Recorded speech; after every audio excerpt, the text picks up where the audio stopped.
Welcome to learning via online. Okay, তাহলে আজকে আমরা সে অধ্যায় থেকেই সংজ্ঞাবদ্ধতা ও গড়ার কথা অধ্যায় থেকেই আমরা আলোচনা করব একটি ইম্পর্ট্যান্ট কোশ্চেন। আমরা এর আগে এখান থেকে দুটি ইম্পর্ট্যান্ট কোশ্চেন আলোচনা করেছি। একটি হলো স্বামী বিবেকানন্দের বর্তমান ভারত, অপরটি হলো রবীন্দ্রনাথ ঠাকুরের গোরা।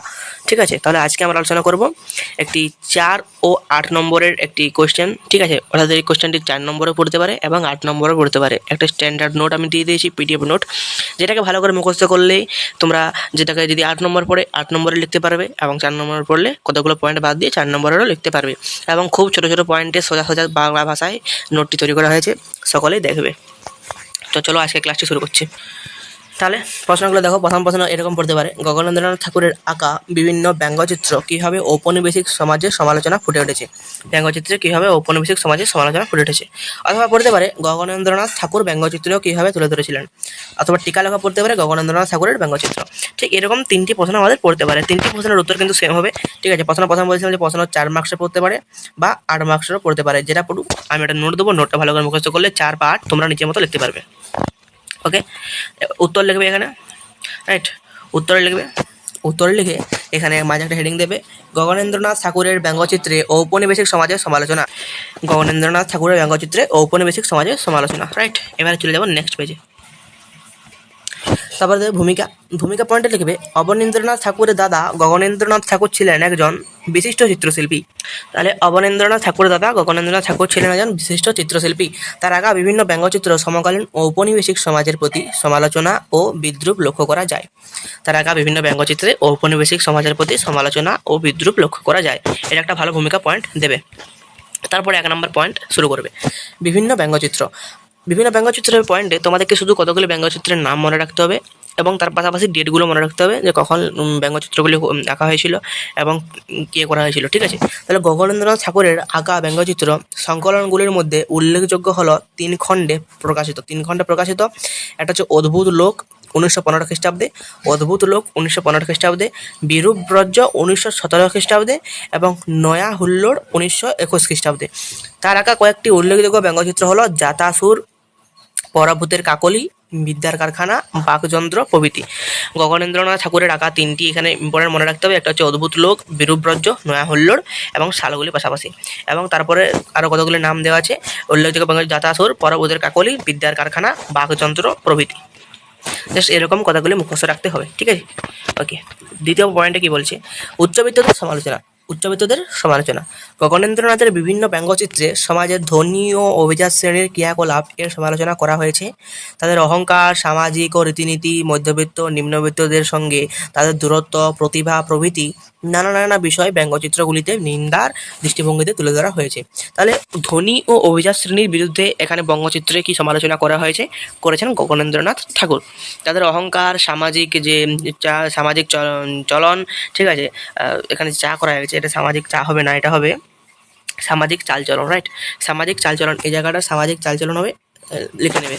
ঠিক আছে, তাহলে মধ্যবিত্ত নিম্নবিত্তদের সঙ্গে তাদের দূরত্ব, প্রতিভা, মানে তারা যেভাবে একটা ধনী লোক একটা গরিব লোককে যেভাবে তাদের দেখায়, তাদের স্ট্যান্ডার্ড দেখায়, তাদের ক্লাস দেখায়, ঠিক আছে, সেরকম একটা অহংকার, সামাজিক চালচলন, রীতিনীতি মধ্যবিত্তদের প্রতি, সেটা এখানে ব্যঙ্গচিত্রে গগনেন্দ্রনাথ ঠাকুর তুলে ধরেছেন। তাহলে প্রথম পয়েন্ট আমরা জানলাম। প্রথম পয়েন্ট হচ্ছে বিভিন্ন ব্যঙ্গচিত্র দেবে, সেখানে ব্যঙ্গচিত্রের নাম থাকবে।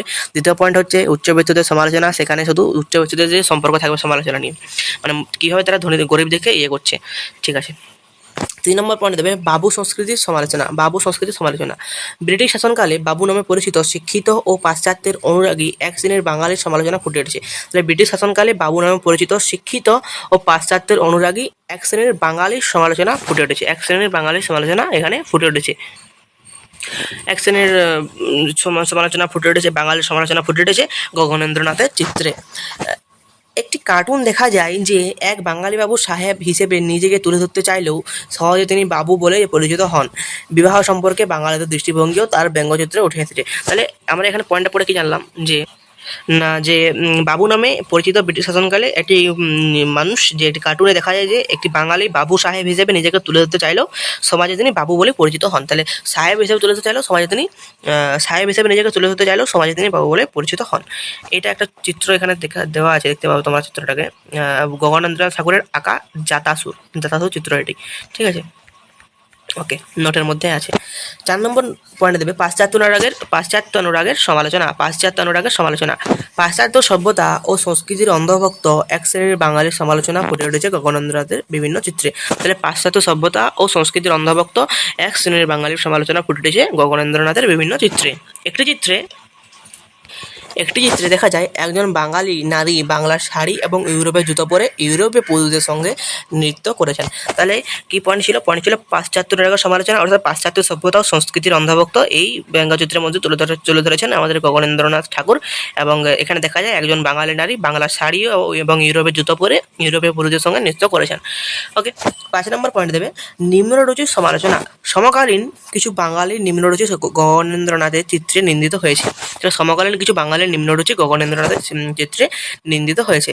খল ব্রাহ্মণ চিত্রটিতে দেখা যায় জৈনিক ব্রাহ্মণ ধর্মের প্রতি অনুরাগের পরিবর্তে মাংস, মদ ও মহিলায় অনুরক্ত। তাহলে কি খল ব্রাহ্মণ চিত্রে বা খলনায়ক, যেটা খলনায়িকা বলে থাকে, তাহলে খল ব্রাহ্মণ চিত্রটিতে দেখা যায় যে ব্রাহ্মণই কি করে তার নিজস্ব ধর্মের প্রতি, ব্রাহ্মণ ধর্মের প্রতি ব্রাহ্মণ ধর্ম ত্যাগ পালন না করে ত্যাগ করে ব্রাহ্মণ ধর্মের প্রতি অনুরাগ না দেখিয়ে অনুরাগের পরিবর্তে কি করে মাংস, মদ, মহিলায় অনুরক্ত হয়।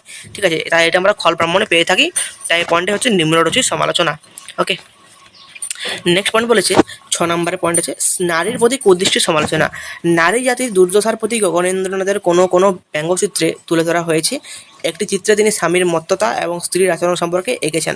তাহলে নারীর প্রতি কুদৃষ্টি সমালোচনা, নারী জাতির দুর্দশার প্রতি ছবিও এখানে গগনেন্দ্রনাথ ঠাকুর তার চিত্রে তুলে ধরেছেন। রাইট, এটা একটা পয়েন্ট 6 নম্বরের সোজা পয়েন্ট। 7 নম্বরের একটা পয়েন্ট আছে জাতপাতের সমালোচনা। জাতাসুর নামে একটি ব্যঙ্গচিত্রে গগনেন্দ্রনাথ ভারতীয় সমাজ ব্যবস্থা, জাতপাত ও বর্ণ বৈষম্য ব্যবস্থার সমালোচনা করেছেন। জাতাসুর নামে একটি ব্যঙ্গচিত্রে গগনেন্দ্রনাথ ভারতীয় সমাজ ব্যবস্থা, জাতপাত ও বর্ণ বৈষম্য ব্যবস্থার সমালোচনা করেছেন। যে চিত্রটা দেখালাম একটু আগে জাতাসুরের চিত্রটা, সেখানে কি করেছে একটি ব্যঙ্গচিত্রে গগনেন্দ্রনাথ ঠাকুর ভারতীয় সমাজ ব্যবস্থা, জাতপাত অর্থাৎ জাতাসুর মানে জাতপাত, যে বর্ণ বৈষম্য ব্যবস্থার সমালোচনা করেছেন। ঠিক আছে, 7টি পয়েন্ট লিখবে, দেন একটা উপসংহার অ্যাড করবে। উপসংহারটি হবে ব্যঙ্গচিত্রের মধ্য দিয়ে গগনেন্দ্রনাথ ঠাকুর যেভাবে ঔপনিবেশিক সমাজের সমালোচনা তুলে ধরেছেন তা এক কথা অনবদ্য। তাহলে ব্যঙ্গচিত্রের মধ্য দিয়ে গগনেন্দ্রনাথ ঠাকুর যেভাবে ঔপনিবেশিক সমাজের সমালোচনা তুলে ধরেছেন তা এক কথায় অনবদ্য। চিত্রশিল্পের সমকালীন দৃষ্টিভঙ্গির বাইরে বেরিয়ে ব্যঙ্গচিত্রকে ঔপনিবেশিক সমালোচনার হাতিয়ার করে ব্যঙ্গচিত্রের জনক হিসেবে পরিচিতি লাভ করেছেন। এটি একটু উপসংহার লিখবে, তাহলে কিন্তু আমাদের যে নোট সেটি কমপ্লিট হয়ে যাবে। এবারে বলি, যদি 4 নম্বরে পড়ে তাহলে কিন্তু তোমরা এখান থেকে কতগুলো পয়েন্ট বাদ দিয়ে দিতে পারো। যেমন এখানে 7টা পয়েন্ট আছে টোটাল, তাহলে তুমি এখানে 5টা বা 4টা পয়েন্ট লিখতে পারো, তার সঙ্গে উপসংহার অ্যাড করে দেবে। আর যদি 8 নম্বরে পড়ে তোমাকে 7টা পয়েন্ট লিখতে হবে, তার সঙ্গে উপসংহার অবশ্যই অ্যাড করতে হবে। ঠিক আছে, এভাবে তোমরা করলে কিন্তু ভালো করে লিখলে 4-এর 4 এবং 8-এর 8 সহজেই তুলতে পারবে, নোটটি যদি ভালো করে মুখস্থ করে লেখা হয় তো। ওকে, নোটটিকে ভালো করে পড়ে মুখস্থ করলে অনেকে নিজের থেকে লিখতে পেরে যাবে এবং কোনো জটিলতম নোট নয়, একটি সোজা একটা স্ট্যান্ডার্ড লেভেলের, বলছি স্ট্যান্ডার্ড লেভেলের নয় কিন্তু নোটটা খুব সোজা একটা ভালো করে নোট একটা। তো এই নোটটি পেতে চাইলে, এই পিডিএফটি পেতে চাইলে তোমাদেরকে আমাদের টেলিগ্রাম চ্যানেলে যুক্ত হতে হবে। আমাদের টেলিগ্রাম চ্যানেলের লিঙ্ক আমি এই ভিডিও ডিসক্রিপশনে দিয়ে দেবো, সকলে গিয়ে ভিজিট করে এসো, সেখানে অনেকগুলো পিডিএফে দেওয়া রয়েছে। ঠিক আছে, তো আজকে ভিডিওটি ক্লাসটি এখানে শেষ করছি। ভালো থেকো, সুস্থ থেকো এবং আমাদের পাশে থেকো। ভিডিওটি কেমন লাগলো কমেন্টে জানাও, বুঝতে অসুবিধা হলে কমেন্টে জানাও এবং বন্ধুদের মধ্যে শেয়ার করো এবং নতুন হলে সাবস্ক্রাইব ও লাইক করো।